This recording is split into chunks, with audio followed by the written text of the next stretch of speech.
Okay mga papi, done installation po tayo dito sa Yamaha NMAX version 2. Nagabili si sir ng mini driving light promo package. Ito po yung kinabit natin sa motor niya.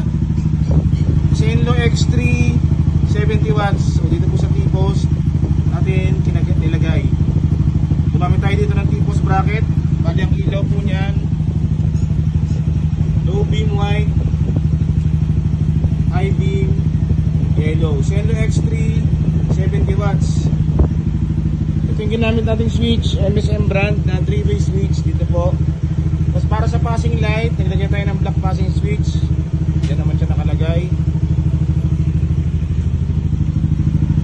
Pag naka-off, passing, low beam, passing, high beam, passing. Okay mga paps, sa mga interested po mag-avail ng mga mini driving light promo package, mag-message na po sa page, pumunta dito sa Scootery